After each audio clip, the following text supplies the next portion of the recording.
The sky over Obanji cracked open. With thunder, the night Prince Jabari was born. Rain fell in fierce torrents, flooding the palace courtyard and turning the earth to red mud. Midwives rushed in and out of Queen Zalika's chamber, their faces drawn with worry and wonder. When the infant cried, the wind stopped suddenly, as though nature itself held its breath. Gasps filled the chamber. The child had 3 eyes.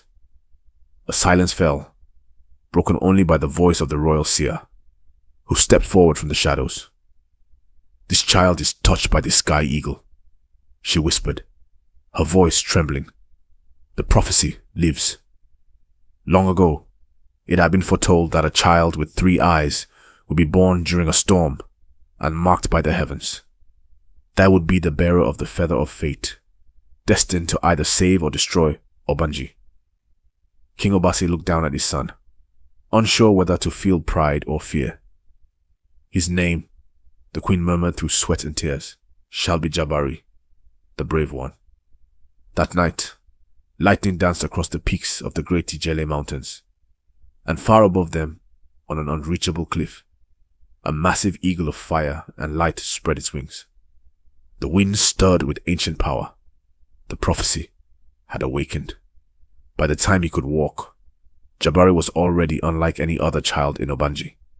His 3 eyes seemed to pierce through the walls of time. He often sat still for hours, watching the sky as if listening to voices no one else could hear. On his 5th birthday, he warned a palace servant not to go near the western well. Hours later, the well collapsed, just as he had said. Whispers began to swirl among the people, some calling him a seer, others a cursed child. In the markets, children copied the spiral mark with charcoal on their foreheads, chanting his name during their games. But in the royal court, his presence stirred unease. Nobles bowed low, but their eyes avoided his.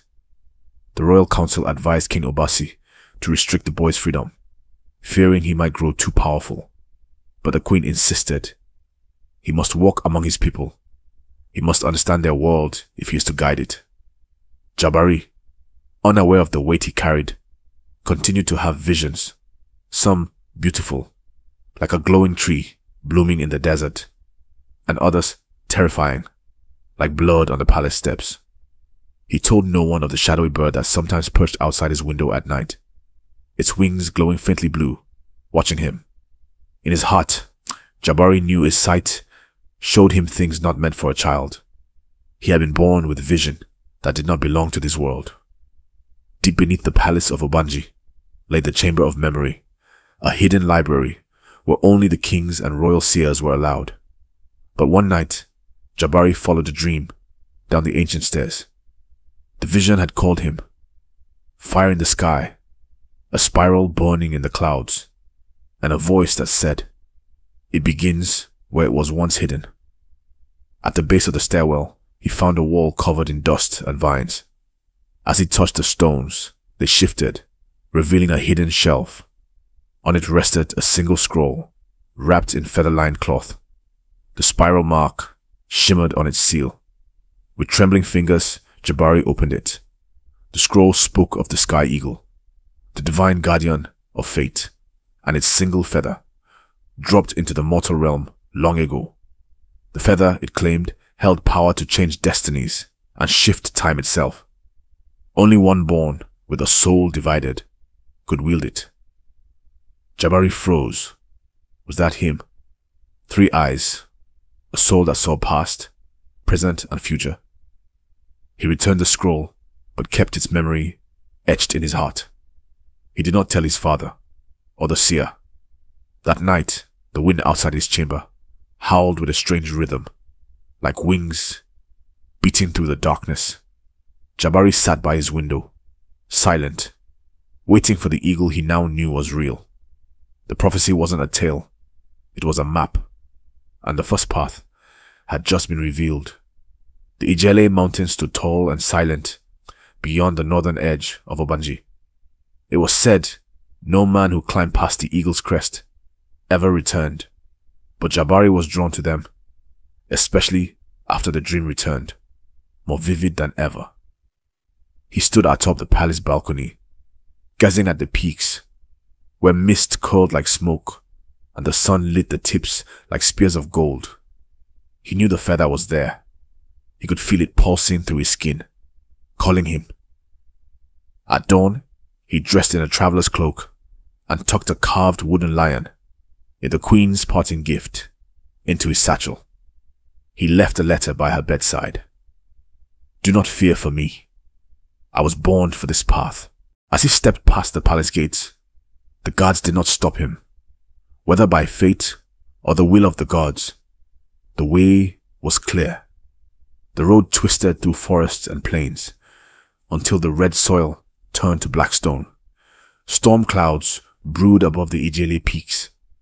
Each step Jabari took felt both heavy and guided, as if the mountain had long awaited his arrival.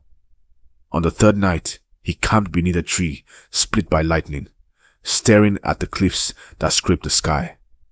There against the moonlight, he saw it, a massive eagle perched on a stone spire, its feathers glowing silver. It turned its head, and though miles away, Jabari felt its eyes lock with his. The journey had truly begun.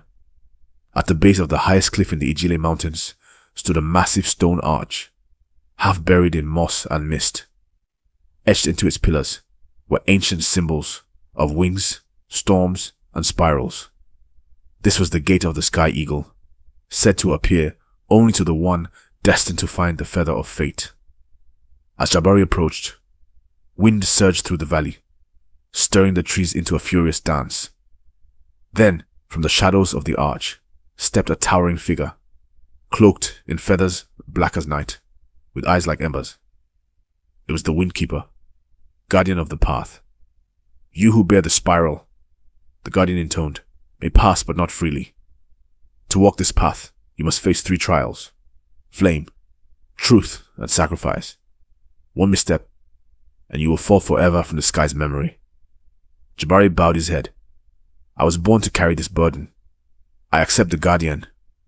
Raised a hand, and the stone gate glowed with ancient light. A gust of wind lifted Jabari off his feet and carried him into a spiraling corridor of cloud and thunder. The mountains faded behind him. He was no longer in Obanji. He was in the realm between earth and sky, where destiny was carved by wind and trial. The first test was near. Jabari landed on a barren plain of scorched earth. The sky above was dark, pulsing with red clouds. In the center of the plain burned a circle of fire, and at its heart stood a giant brazier, glowing with blue flame. Around it, ghostly figures danced, warriors of old wrapped in ash and smoke. A voice echoed through the fire, thunderous and deep. He who seeks fate must first walk through the fire of memory. Flames rose around Jabari, forming a path he had no choice but to walk. As he stepped forward, the air shimmered, and visions struck him like lightning. His mother weeping as he left, his father's face twisted with doubt, the day he fell and bled as a child, and the servants whispering behind closed doors. Each step seared a wound from the past. Midway through the circle, the fire turned into faces, some kind, some cruel, all familiar. You're a mistake, they whispered, a curse in royal blood. Jabari clenched his fists. I am more than what sets me apart, he shouted. I am the one who sees the truth. With a roar, he crossed the final flame. The circle died instantly. From the ash, a feather, small, silver, and smoldering, rose and floated into his hand. It was not the feather of fate, but a sign. The fire had accepted him. The next trial awaited. Jabari emerged onto a narrow bridge made of light, suspended above a sea of stars. At its center hovered a shimmering mirror, tall as a tree, framed with eagle feathers that glowed with ethereal power. The wind was still, the silence deep. He stepped closer. In the reflection, he did not see himself, but 2 versions of himself. One wore a crown and smiled, adored by all. The other wore armor unwept, standing among ruins. Both reached out to him from the glass. The mirror pulsed. Then came the voice. Not loud, but inside him. You must choose the truth. Only one is real. His heart pounded. Was he meant to rule in peace or survive through pain? Jabari closed his eyes and remembered the scroll. Only one with a soul divided may wield the feather. Slowly he raised his hand and touched the weeping warrior. The mirror cracked, then shattered silently into stardust. In its place appeared a feather, golden and warm, floating before him. He held it gently. A whisper touched his ear. You have chosen pain, not power. But in pain, truth takes root. Jabari opened his eyes. The bridge faded, and the stars vanished. His next step was the hardest one, the trial of sacrifice. He had already passed through fire and faced himself. Now he would have to lose something to earn everything. Wind howled around the jagged peak, where Jabari now stood. Before him, a stone pedestal jutted out over a bottomless drop. Carved into it were the words, "Nothing is gained without offering." The sky above swirled, and the eagle's cry echoed. Jabari stepped onto the pedestal, clutching the golden feather. From the storm, the windkeeper appeared again, now smaller, more human-like, eyes full of ancient sorrow. To complete the trial, you must give what you fear to lose most, he said. Jabari's hands trembled.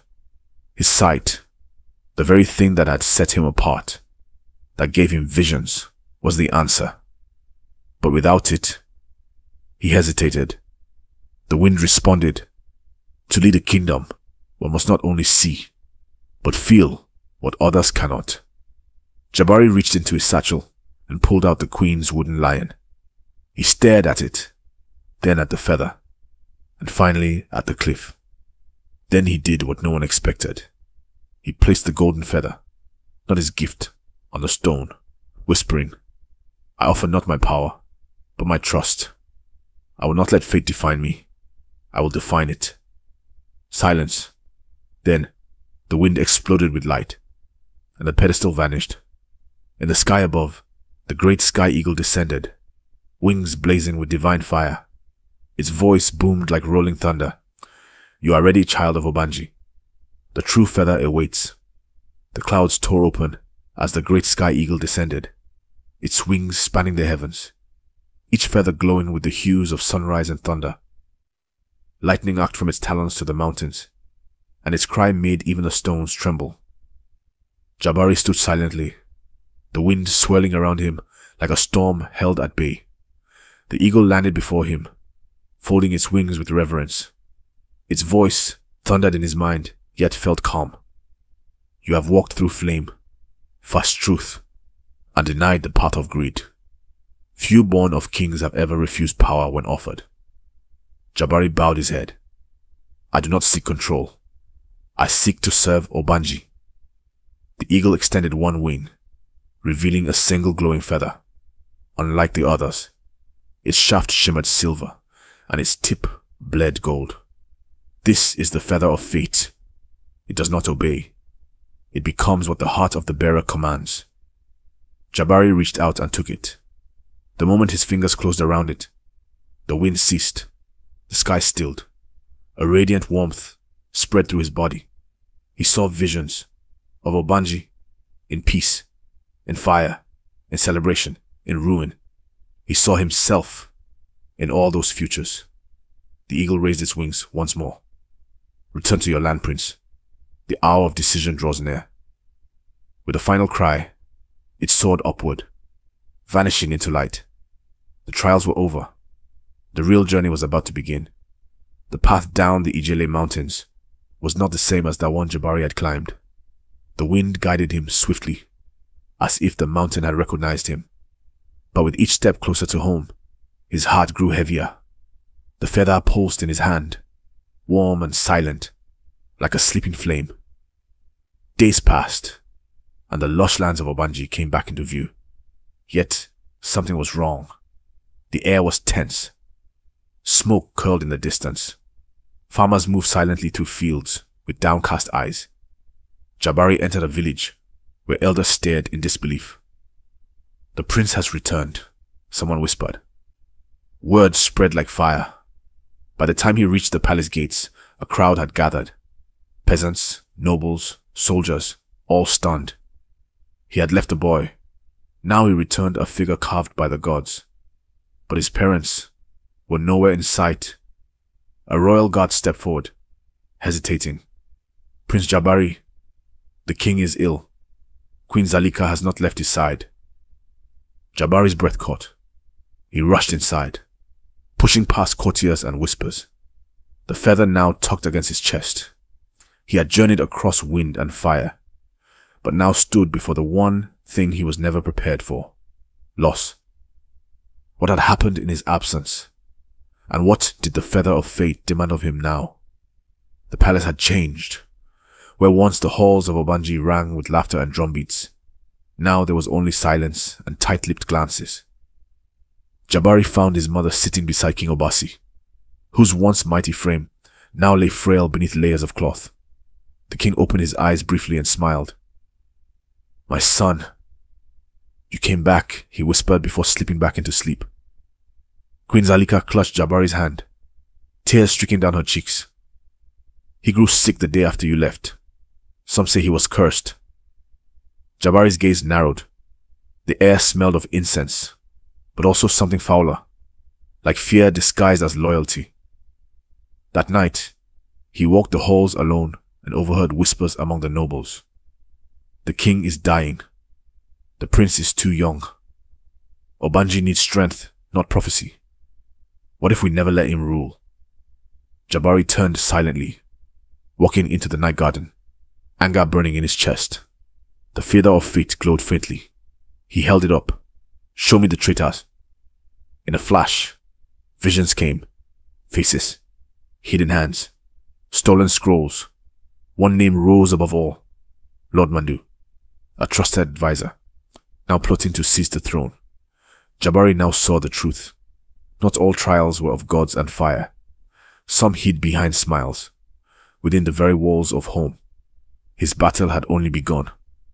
The next morning, Jabari stood at the bus of the palace steps. Drummers lined the courtyard. The people had gathered in silence. Queen Zalika emerged, standing beside her son. She raised her hand. The prince returns with the sign of the prophecy fulfilled. Jabari stepped forward, the feather of fate in his hand. It shimmered gold under the rising sun. "I do not come to claim power," he said, voice strong, "but to defend it from those who would twist it." Gasps rippled through the crowd.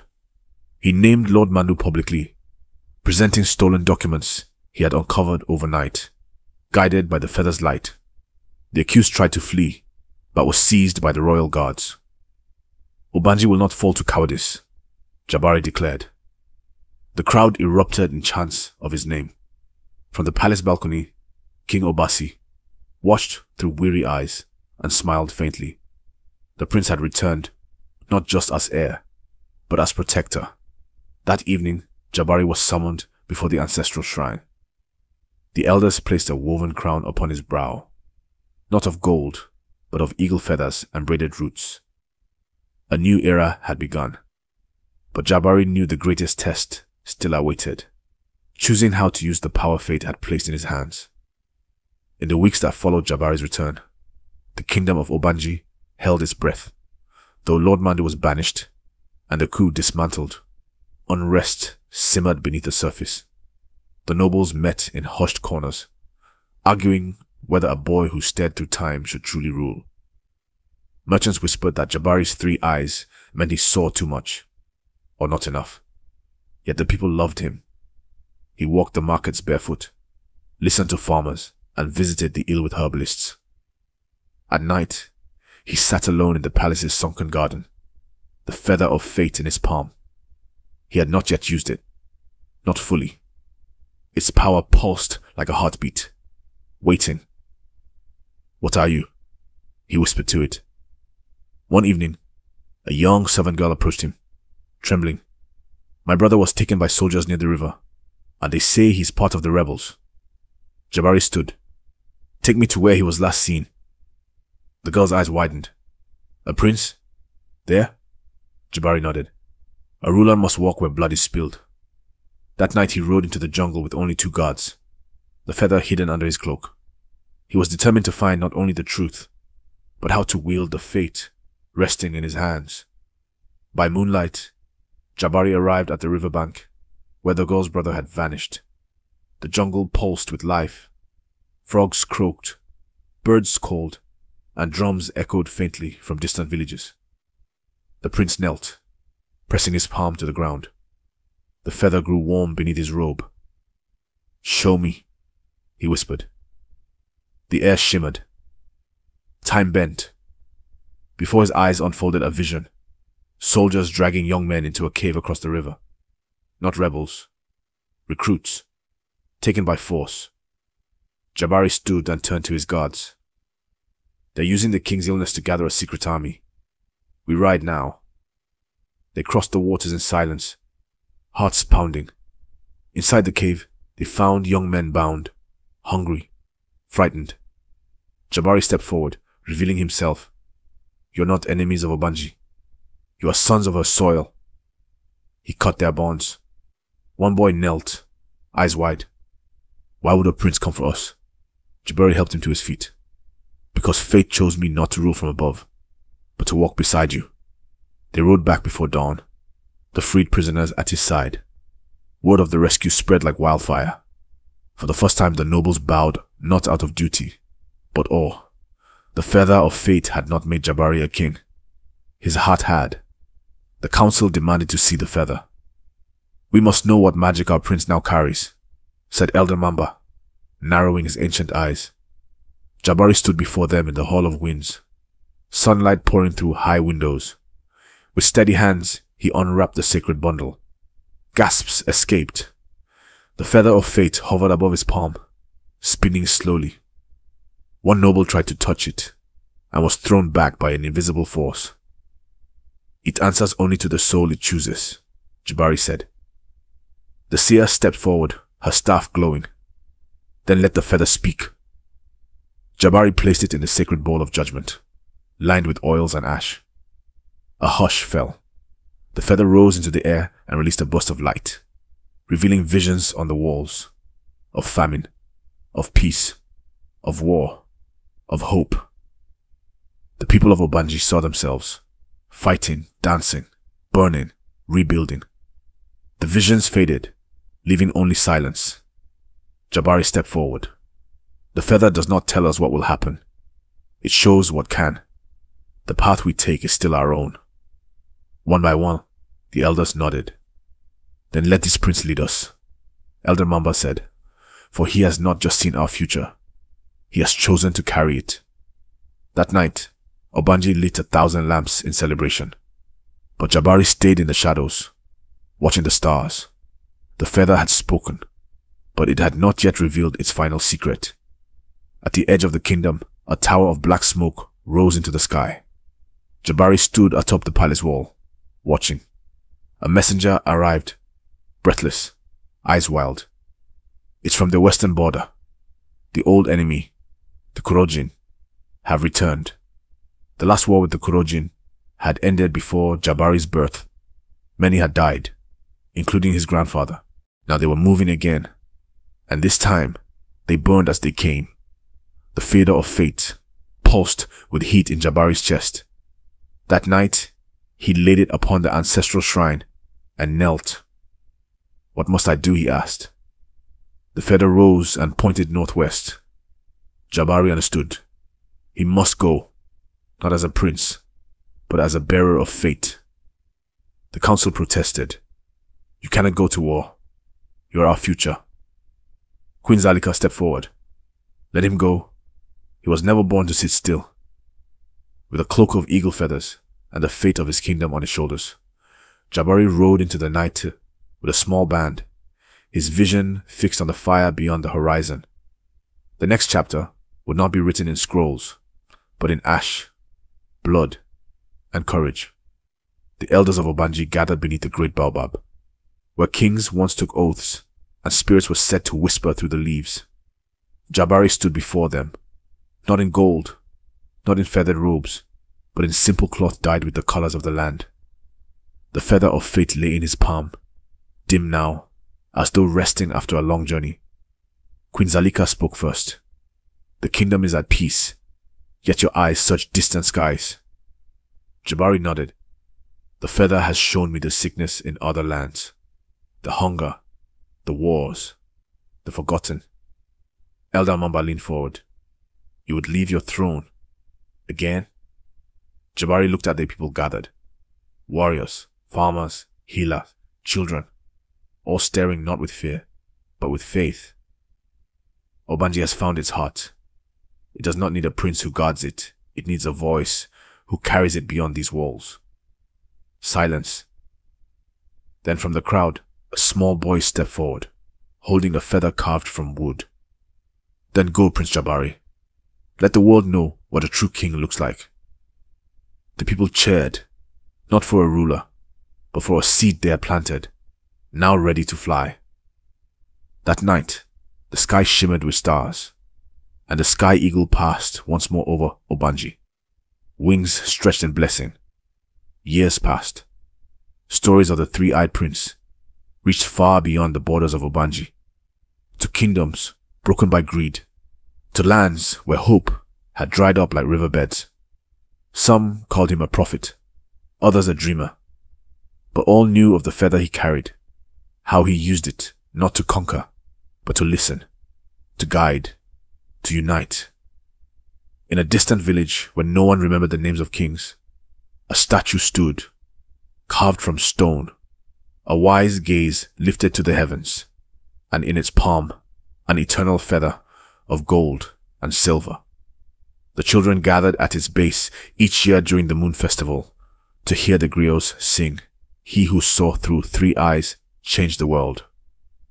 Back in Obanji, beneath the tamarind tree, Queen Zalika, now old and silver-haired, would sometimes glance north and smile, whispering, "Fly far, my son." The feather of fate had chosen well, and though Jabari's feet may one day still, and his voice fall silent, the world would always carry his echo, not in scrolls, not in crowns, but in every act of courage, every choice for peace, and in every child who looked at the sky and believed that sometimes seeing more means giving more. We hope you enjoyed today's story. Give this video a thumbs up and don't forget to subscribe to our channel. Feel free to share your thoughts in the comment section below. That's all for today. Take care, folks.